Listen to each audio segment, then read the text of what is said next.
May I come in, sir? Yes, come in. Good afternoon, sir. Good afternoon. Take your seat. Thank you, sir. Kirti Goyal, Yes. कुछ अपने विषय में बताएं हमें। Sir, मेरा नाम कीर्ति गोयल है और मैं राजस्थान से हूँ। मैंने bachelor of veterinary science and animal husbandry से ग्रेजुएशन की है और प्रेजेंटली मैं जयपुर में डिस्ट्रिक्ट सप्लाई ऑफिसर हूँ सेक्रेटरीट में और ग्रीवियंस रिड्रेसल पे काम कर रहे हैं। अच्छा अच्छा, आपने सब्जेक्ट एंथ्रोपोलॉजी लिया है। Yes sir. तो वेटनरी एंड एंथ्रोपोलॉजी क्या कोरिलेशन है दोनों के बीच? सर, बेसिकली जो वेटनरी है वो एनिमल साइंस को स्टडी करती है और जो एंथ्रोपोलॉजी है वो ह्यूमन साइंस को स्टडी करती है, लेकिन इनकी एनाटॉमी और फिजियोलॉजी ह्यूमंस और एनिमल्स की काफ़ी कोरिलेट करती है। तो ये इनमें बेसिक सिमिलैरिटी है। तो आप इस बैकग्राउंड एंथ्रोपोलॉजी और वेटनरी साइंसेज, ये जो दो आपके बैकग्राउंड हैं, इनका उपयोग आप सिविल सर्विसेज में अगर आपका चयन होता है तो कहाँ करेंगी आप? सर, सिविल सर्विसेज में हमारा जो वर्किंग एरिया होता है काफ़ी डाइवर्सिफाइड होता है, तो हम इसको एज एन एडमिनिस्ट्रेटर मैं एनिमल लाइफ स्टॉक सेक्टर को इम्प्रूव करने में, मिल्क प्रोडक्शन बढ़ाने में, कैसे मैं वेटनरी साइंस की नॉलेज को इस सेक्टर के डेवलपमेंट में यूज़ कर सकती हूँ। जो भी मैंने ग्रेजुएशन में वेटनरी साइंस और एनिमल हस्बेंड्री को पढ़ा, कैसे उनका फीडिंग स्टॉक बढ़ा सकती हूँ, कैसे एनिमल्स की हेल्थ में एनिमल्स की जो डिजीज़ प्रॉब्लम है उसको सॉल्व कर सकती हूँ। तो एडमिनिस्ट्रेशन में मैं इसको एनिमल सेक्टर के डेवलपमेंट में, लाइफ स्टॉक सेक्टर के डेवलपमेंट में यूज़ कर सकती हूँ। और इस ज्ञान का उपयोग आप ह्यूमन बीइंग्स के लिए नहीं करेंगी, सिर्फ एनिमल्स के लिए करेंगी? जैसे दूसरे शब्दों में आपको बोलना चाहता हूँ, मान लीजिए आपका चयन हो जाता है और आप राजस्थान की हैं, राजस्थान में ही आप प्रशासनिक सेवा में चली जाती हैं, तो आपने अभी हमें बताया कि एनिमल्स के हेल्थ के लिए आप कंसर्न हैं और देखना चाह रही हैं। मेरा कहना है कि राजस्थान में जो अभी हेल्थ की समस्याएं हैं उससे आप वाकिफ़ होंगी। Yes sir. तो उसमें आपका क्या योगदान होगा? सर, प्रॉपर हेल्थ मैनेजमेंट में कर सकती हूँ और इसके अलावा ह्यूमन डेवलपमेंट में जो लाइफ स्टॉक सेक्टर है वो इकोनॉमिकली, जैसे राजस्थान डेजर्ट एरिया है और वहाँ की जो इकोनॉमी है काफ़ी हद तक लाइफ स्टॉक सेक्टर पे डेवलप करती है, डिपेंड करती है।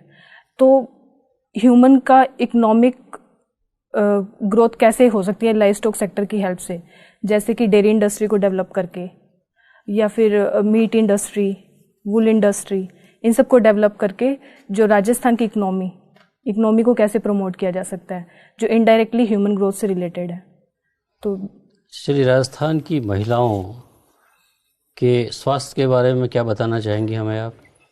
सर, राजस्थान में वुमेन हेल्थ के कुछ इश्यूज हैं जिन पे राजस्थान गवर्नमेंट ने काफ़ी काम भी किया और काफ़ी इम्प्रूवमेंट भी देखने को मिला है। जैसे कि जो मैटरनल मोर्टिलिटी रेट है वो पहले काफ़ी हाई थी, अब इंस्टीट्यूशनल डिलीवरीज की का काफ़ी प्रमोशन हुआ है। राजस्थान की जननी सुरक्षा योजना, जननी शिशु सुरक्षा योजना, जिसकी वजह से मैटरनल मोर्टिलिटी रेट काफ़ी डिक्लाइन हुई है और इसके अलावा इन्फेंट मोर्टिलिटी रेट में भी काफ़ी सुधार आया है। इसके अलावा जो वुमेन की हेल्थ प्रॉब्लम है वो न्यूट्रिशन से रिलेटेड है, प्रॉपर न्यूट्रिशन नहीं मिलता, ये मेन जो दो समस्या है। और तीसरी जो वुमेन हेल्थ या एक सोशल इशू है, जो फीमेल इन्फेंटिसाइड्स, राजस्थान में वो भी काफ़ी प्रिवेलेंट है।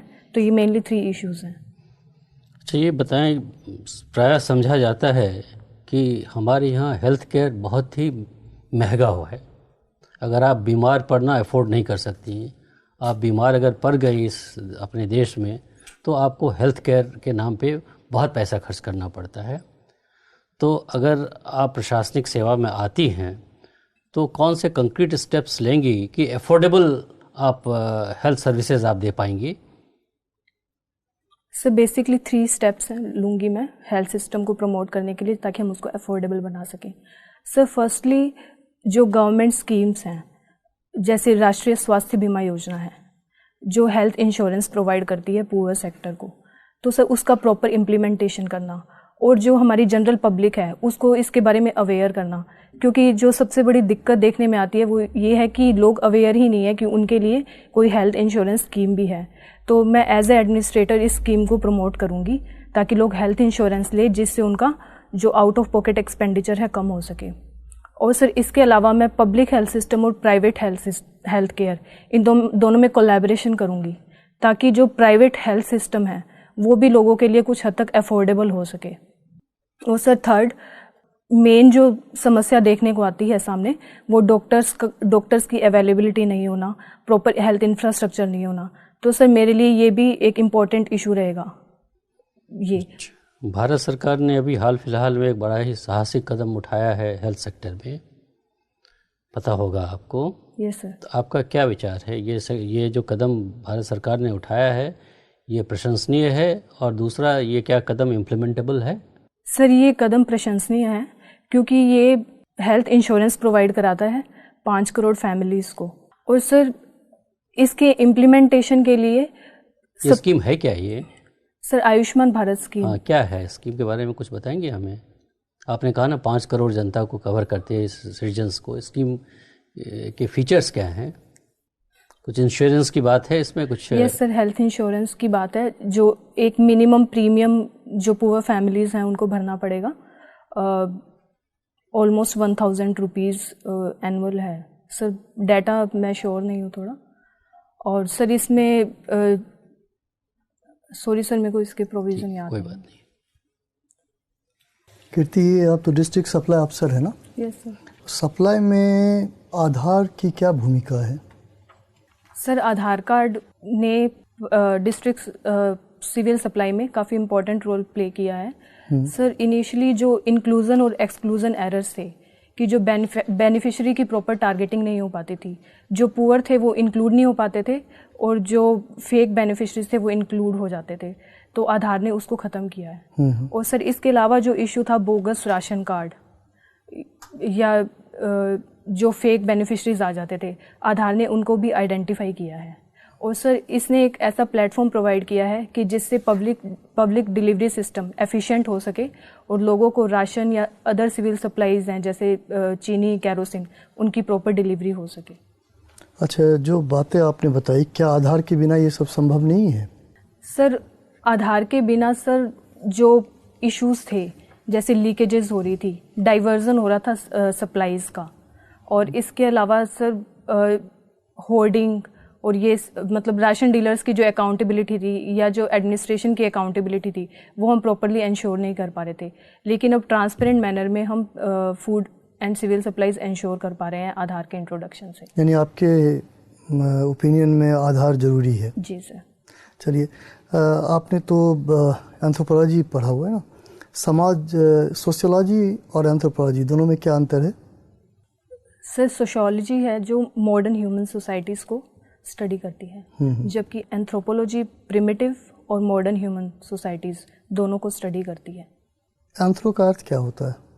सर एंथ्रो का अर्थ है ह्यूमन साइंस, मानव विज्ञान। मानव विज्ञान। आर्कियोलॉजिकल एंथ्रोपोलॉजी क्या है ये?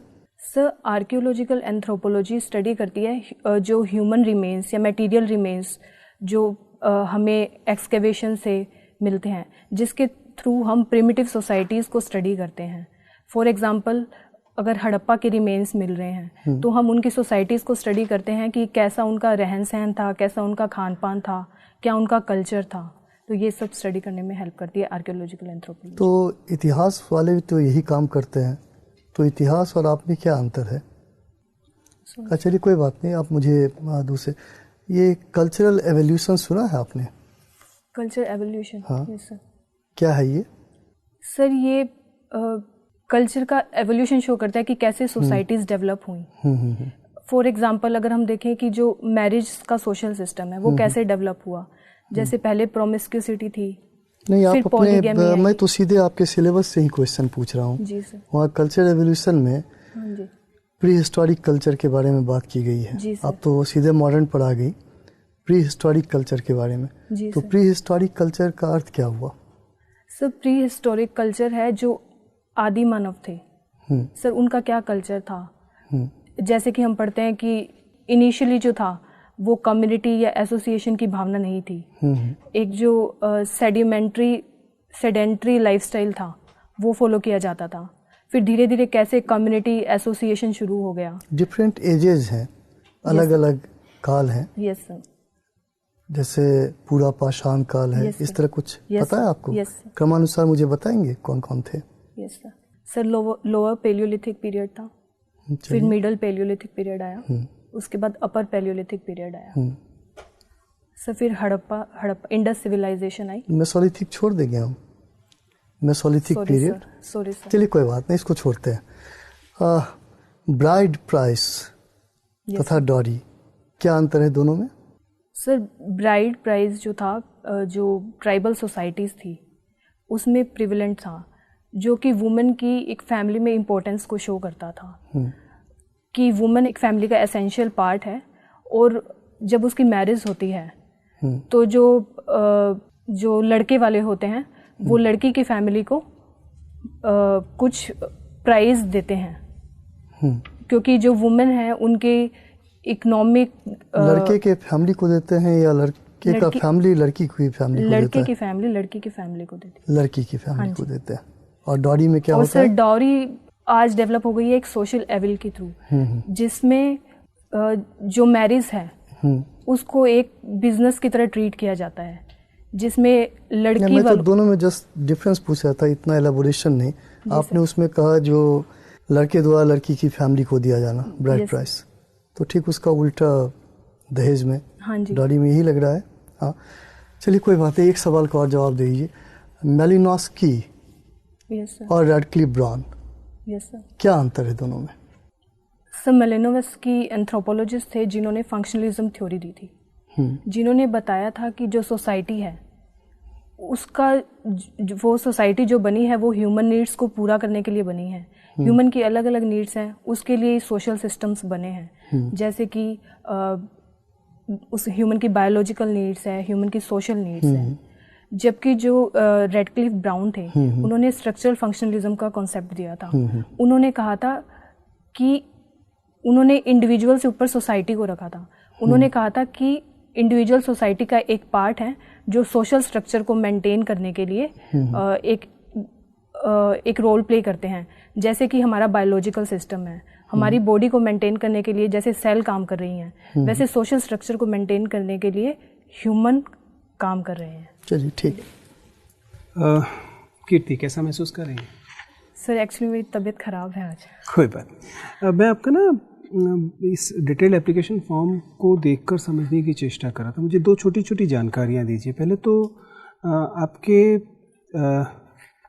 आपका मीडियम ऑफ इंटरव्यू जो है वह आपने हिंदी क्यों चुना है, जब आप अंग्रेजी में परीक्षा देती रही हैं और आपने तो एक सेंस में मेडिकल साइंस और ये सब भी पढ़ा हुआ है, तो जाहिर है अंग्रेजी में ही पढ़ा होगा। Yes sir. सर मैं इंग्लिश उतना प्रॉपरली बोल नहीं पाती, मैं लिख लेती हूँ, बट आप लिख लेती हैं, आप पढ़ लेती हैं और आप बोल नहीं पाती हैं, पर बोल नहीं पाती। चलिए क्या एंथ्रोपोलॉजिस्ट की तरह इस बात की जरा विवेचना कीजिए कि ऐसा क्यों? नहीं, इसी तरह से मैं देख रहा हूँ कि आप फिलहाल राजस्थान में हैं, आप पूरी तरह से राजस्थान की निवासी हैं, फिर आपके परीक्षा के लिए आपका केंद्र चंडीगढ़ कैसे हुआ? सर चंडीगढ़ में कोई पेपर लीक कराने की व्यवस्था थी? No sir. जी सर जो राजस्थान का जो सेंटर है जयपुर, वो एग्जॉस्ट हो गया था, तो फिर सेकंड प्रेफरेंस मैंने चंडीगढ़ भर दी थी। आपको सेकंड प्रेफरेंस मिला है, आपको फर्स्ट प्रेफरेंस मिला ही नहीं? सर वो ब्लॉक हो जाता है सेंटर अगर वहाँ पे सीट खत्म हो जाती है। सेकंड आपने फिर चंडीगढ़, वहाँ से सीधा चंडीगढ़ क्यों चुना? उसके रास्ते में तो बहुत सारी चीज़ें आई होंगी। सर चंडीगढ़ मेरे फ्रेंड्स का भी सेंटर था, तो इसलिए मैंने भरा। चलिए खैर, मैं आपको ध्यान से सुनने की कोशिश कर रहा था। मुझे बताइए कि मनुष्य का जब विकास हुआ और इस विकास की प्रक्रिया में कम से कम दो महत्वपूर्ण चरण उसके आते हैं। एक तो वो जब वो इरेक्टस होता है, जब वो दो पैरों पे चलना शुरू करता है, और दूसरा उसके मस्तिष्क का आकार, खोपड़ी का आकार, स्कल का साइज बढ़ता है। इन दोनों ने सबजुगेशन ऑफ वेमेन में, स्त्रियों के मातहतीकरण में क्या भूमिका अदा? इट इज़ जनरली सेड कि अगर ये दो घटनाएं नहीं होती, मनुष्य उसी कपि मानव स्थिति में होता जिसमें वो चार पैरों पर चल रहा होता और उसकी स्कल साइज इतना नहीं बड़ा होता जैसे कि चिंपैंजी के केस में और ओरंगुटन के